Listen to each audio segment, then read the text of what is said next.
Hello friends, कैसे हैं आप सब? बढ़िया। चलिए आज हम देखने जा रहे हैं बीजगणित के कुछ महत्वपूर्ण प्रश्न। इस प्रकार के प्रश्न जरूर एग्जाम में पूछे जाते हैं।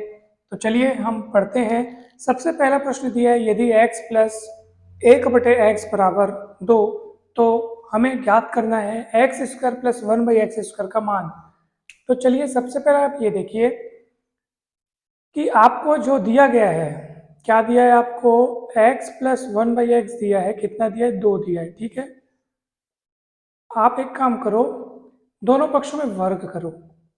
दोनों पक्षों में वर्ग। क्यों? क्योंकि जो ज्ञात करने में x का वर्ग है, 1/x का वर्ग है, तो आप दोनों ओर वर्ग कर दो तो कितना होगा? x प्लस 1/x का स्क्वायर। ठीक है, और इधर हो जाएगा 2 का वर्ग, कितना हो जाएगा? 4। अब देखो इधर a प्लस बी का वर्ग का सूत्र लगाओ तो क्या होगा बताओ? a का वर्ग धन b का वर्ग धन 2 फिर a फिर b। ठीक है, इंटू है ना ये। देखो ये हमको दिया हुआ है x प्लस 1/x बराबर 2 दिया हुआ है। हमने दोनों ओर वर्ग किया, ये इसका वर्ग हो गया, इसका 2 का वर्ग 4 हो गया। फिर a प्लस बी के वर्ग का सूत्र लगेगा। क्या होता है a प्लस बी के वर्ग का सूत्र? a का वर्ग धन b का वर्ग धन 2ab। ठीक है, तो a की जगह दिख रहा है x का वर्ग प्लस b का वर्ग मतलब 1/x है ना भाई। b की जगह 1/x दिख रहा है तो 1/x का वर्ग हो गया प्लस 2। फिर a मतलब ये इसको मानो a और इसको मानो b, तो 2ab और बराबर कितना? 4। ये x कट जाएगा, कितना बचेगा? 2 बचेगा। एक्स स्क्वायर प्लस 1/x², ये 2 बचेगा, उधर पलटा दो। 4 माइनस 2 कितना आएगा आपका आंसर? 2 आपके पास आंसर आ गया। ये आपका आंसर आ गया। कितना सरल था दोस्तों, यानी कि कुछ भी नहीं करना है। अगर मान लीजिए देखो यहाँ पे कितना कितना घात है? एक एक घात है ना। x प्लस 1/x का मान अगर आपको दिया है और एक्स स्क्वायर प्लस 1/x² का मान पूछा है तो कुछ मत करो, जितना इसका मान दिया उसका वर्ग में से 2 माइनस कर दो। वही तो हुआ है, आप देखो ना ये कैसे आया। ठीक है, ये कैसे आया? ये 4 कौन है? ये 4 इसी का वर्ग है और उसमें से कौन माइनस होता हुआ दिख रहा है? 2। ये 2 क्यों? क्योंकि ये वाला 2 है, ए भी कट जाते हैं इसलिए 2 बचता है, वो इधर आके माइनस हो जाता है। तो ये ट्रिक आप हमेशा याद रखें। जैसे ये ट्रिक अगले एग्जाम्पल में काम आएगी, क्योंकि इसमें x की घात 8 प्लस 1/x की घात 8 का मान ज्ञात करना है। इसको मैं मिटाता हूँ।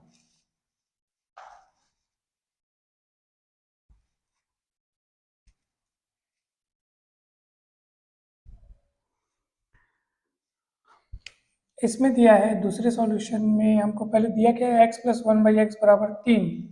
दोनों ओर वर्ग कर दो। क्या होगा वर्ग करने पर? वर्ग करने पर ये आपके पास मिलेगा x प्लस 1/x का स्क्वायर, 3 का square 9, a plus B square का फॉर्मूला लगेगा a² प्लस b²। ठीक है, प्लस 2a और ये 1/x और ये 9 कट जाएगा, ये उधर पलटेगा। x² प्लस 1/x² का मान कितना मिला बताइए आप मेरे को? 2 उधर पलटेगा 7 है ना भाई। 9 में 2 गया 7। हमको अभी 8 घात तक पहुंचना है, x की घात 8 प्लस 1/x की घात 8 तक पहुंचना है। पहुंचेंगे, दोनों पक्षों में फिर से वर्ग करो। दोनों ओर पुनः वर्ग। कैसे?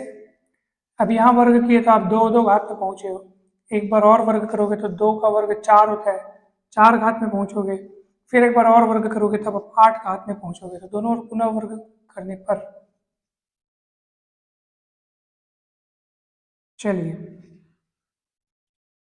अब जब आप वर्ग करेंगे तो ये ऐसा, ये इसका वर्ग और 7 का वर्ग, तो इसका वर्ग कर a प्लस बी वर्ग का फिर सूत्र लगेगा। a का वर्ग मतलब x के वर्ग का वर्ग यानी x की घात 4, इसका वर्ग यानी इसकी घात 4, फिर 2, फिर a, फिर b, 7 सत्ते 49। ठीक है, अब 7 सत्ते 49 हो गया। ये फिर से यहाँ कटेगा, ये देखो कट गया, फिर 2 पलटेगा। मतलब आप खुद सोचो क्या हो रहा है। अगर आपको 4 4 घात वाला निकालना है तो दो दो घात वाले जो हमारे पास था उसके वर्ग में दो ही तो माइनस हो रहा है ना, सीधी सी बात है। तो आप शॉर्टकट ट्रिक अपने मन में बैठा के रख लो, ये 49 और ये दो पलट जाएगा तो कितना बचेगा 47। यानी कि अगर मुझे x की घात 8 प्लस 1/x की घात 8 का मान निकालना हो, मैं लिखा हूं अब मुझे इसका मान निकालना है, तो इसके मान के लिए कुछ नहीं करना है मुझे, इसका वर्ग में, इसके वर्ग में मुझे क्या माइनस करना है, 2 माइनस करना है बस, और इसका वर्ग कितना है 47। ठीक है, 47 के वर्ग में 2 माइनस करना है। और 47 का वर्ग कैसे ज्ञात करेंगे, वर्ग ज्ञात करने के लिए कई सारे वीडियोस बनाए गए हैं, आप जरूर देखें। बहुत सारी शॉर्टकट ट्रिक का इस्तेमाल करके वर्ग हम निकाल सकते हैं, आप उन वीडियोस को देखें। देखिए 47 किसके करीब है पहले ये बताओ, 50 के करीब है, 45 के करीब है, जो संख्या आप चुनना हो चुन लो, जो आपको ज़्यादा सरल लगे। तो मैं 50 चुन लेता हूँ, ठीक है। अब 47 50 के करीब है, कितना करीब है, कितने का फासला है, तो आप बोलेंगे 3 का फासला है। तो जब 3 का फासला है तो एक काम करो, 3 इसमें जोड़ दो और उसमें 3 घटा दो। इसी में 3 जोड़ना भी है, 3 घटाना भी है। जोड़ेंगे तो 50 हो जाएगा, 47 3 50, और 3 इसमें घटाएंगे 44 हो जाएगा। ठीक है, कितने का फासला देखा आपने, 3 का फासला। जितने का फासला आप देख रहे हो साइड में उसका वर्ग लिख के जोड़ दो, यहाँ पे जोड़ेंगे, यानी अब इन दोनों का गुणा होगा और ये जाके जुड़ जाएगा।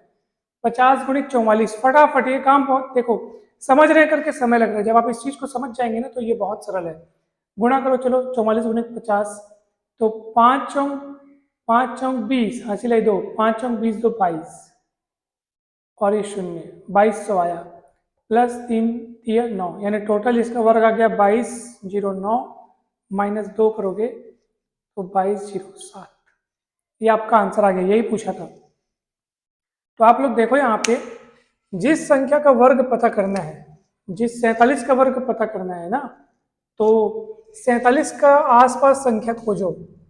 मान लो 50 खोजे, तो अब 50 खोजे आप, ठीक है ना, तो और कितने का फासला है, 3 का फासला है, यानी कि 47 में 3 जोड़ने पर 50 आता है, तो उतना ही 47 में से माइनस करके जो आता है उसको यहाँ लिख दो। तो 47 में 3 माइनस करने पर 44 आता है, और 3 जोड़ने पर 50 आता है। अब इन दोनों गुणा करो, और ये जो गैप था, जो गैप आपने खोजा था, उसके वर्ग को यहाँ लिख दो प्लस करके, याद रखना, ठीक है, प्लस करके हमको लिखना है, जोड़ना है उस चीज को।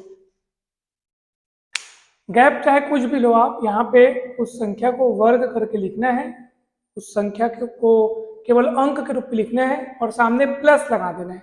संख्या को आंकिक रूप में लिखना है, ऐसा नहीं सोचिएगा सर ये -3 लिखा है माइनस होना चाहिए, नहीं, यहाँ पे प्लस करके उस संख्या के वर्ग को जोड़ना है।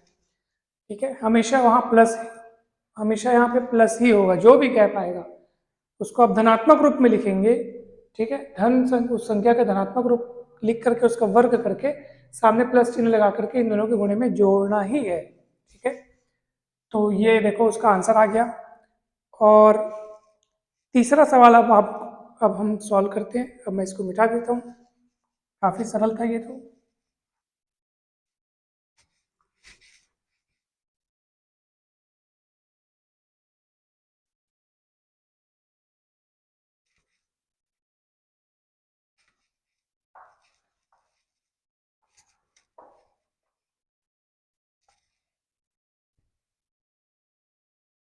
अब तीसरा सवाल में क्या दिया है, क्या क्या दिया है आपको, दिया है आपको x प्लस वाई का मान 3 दिया है, और x y का मान 2 दिया है, और किसका मान पूछा जा रहा है, x cube minus Y cube का मान। इसका तो आप सूत्र जान लीजिए, एक x minus Y, X square plus Y square plus x Y, ये इसका मान होता है। अब हम जिनका मान हमको दिया वो तो यहाँ रख भी नहीं सकते, x प्लस वाई कहीं नजर नहीं आ रहा है, x इंटू वाई यहाँ नजर आ रहा है। अब करे तो करे क्या, तो आप सुनो ध्यान से। तो x प्लस वाई और x माइनस वाई में एक रिलेशन होता है, उसको आप जान ले रहे हो, x प्लस वाई का स्क्वायर बराबर x माइनस वाई का स्क्वायर प्लस 4xy। अब x प्लस वाई स्क्वायर का मान 3 दिया है, तो यहाँ रख देंगे 3 का स्क्वायर 9 हो जाएगा, ये x minus Y square 4, X Y का मान 2 रख देंगे यहाँ पे, 4 दूनी 8 पलट के आएगा, 9 में 8 गया 1, x माइनस वाई का मान 1 बचेगा। वर्गमूल लेंगे तो ठीक है, 1 का वर्गमूल तो 1 ही होता है। तो x माइनस वाई का मान क्यों निकाले सर? ताकि आप उसको यहाँ पर रख सको, ठीक है। यह एक सरल तरीका है, और सरल तरीका, x माइनस वाई का मान निकल गया ना, ठीक है, x माइनस वाई का मान निकल गया कितना? 1। अब इसका मान निकालना है आपको। इसका मान कैसे निकालेंगे? देखो, x square plus Y square plus x y, अगर ये 2 होता तो सोचो ये x प्लस वाई स्क्वायर का फॉर्मूला बन जाता आज, मगर नहीं है ये। तो एक काम करूंगा मैं, जबरदस्ती यहाँ पे एक ठोक एक्स वाई और जोड़ दूंगा ताकि 2xy हो जाए। अब जोड़ूंगा तो बैलेंस करने के लिए घटाना भी पड़ेगा। अब ये सूत्र बन गया x प्लस वाई का स्क्वायर और ये एक्स वाई, और इसका मान दिया 3 स्क्वायर, इसका मान दिया 2, 3 3 9 तो गया 7।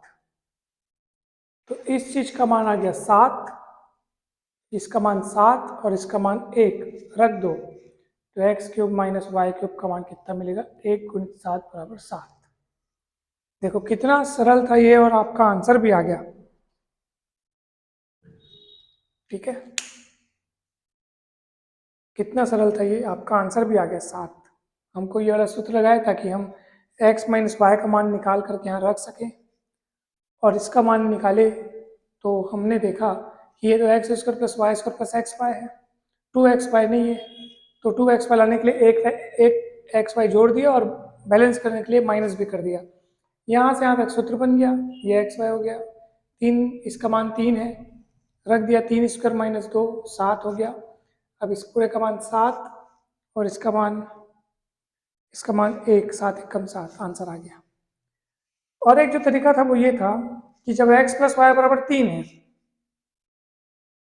और x माइनस वाई आप 1 निकाल चुके हो, ठीक है, उसमें फिर इस फॉर्मूले की आवश्यकता है। ये आंसर आ चुका है, हम दूसरा तरीका देख रहे हैं। x प्लस वाई कितने हैं? 3, x माइनस वाई निकाल लिए कितना? 1, ठीक है ना। तो अब आप इन दोनों को जोड़ दो, इसको और इसको जोड़ो, तो वाई वाई कटेगा, x x 2x हो जाएगा, और 3 और 1 कितना हो जाएगा? 4 हो जाएगा। तो 2x इक्वल 4 मतलब x इक्वल 2, x इक्वल 2 यहाँ रखोगे, पलटाओगे तो y का मान निकल जाएगा 3 माइनस 2 यानी कि 1, तो 2 और 1 निकल गया। अब आपको जिसका मान चाहिए आप निकाल रख दो वहाँ पे मान, 2 क्यूब माइनस 1 क्यूब, 8 में 1 गया 7, तो ऐसा भी आप इसका आंसर निकाल सकते हो। ये भी सरल तरीका है। एक बार इन दोनों समीकरणों को जोड़ दो तो x का मान निकल जाएगा, x का मान रख दो कहीं भी, पलटा दो, y का मान निकल जाएगा, x y के मान को यहाँ रख दो, आंसर आ जाएगा। तो उसमें हमको x y is equal to 2 का जरूरत ही नहीं पड़ा। हाँ, बस इतना ध्यान रखना कि जो भी आप मान निकाल रहे हो वो प्रश्न में दी हुई सभी शर्तों को संतुष्ट करना चाहिए, ठीक है। तो ये बात हमेशा आप ध्यान रखें। और बन गए, तीनों सवाल बन गए। कहीं भी कोई डाउट हो तो आप पूछ सकते हैं। वीडियो अच्छा लगा हो तो ज़रूर लाइक करें, चैनल को सब्सक्राइब जरूर करें, वीडियो को शेयर जरूर करें। आप सभी का बहुत बहुत धन्यवाद। गणित को बहुत अच्छे से समझने के लिए, सारे कॉम्पिटिटिव एग्जाम्स के संपूर्ण टॉपिक्स को बहुत अच्छे से समझने के लिए चैनल को जरूर सब्सक्राइब करें और वीडियो को शेयर करें। Thank you so much.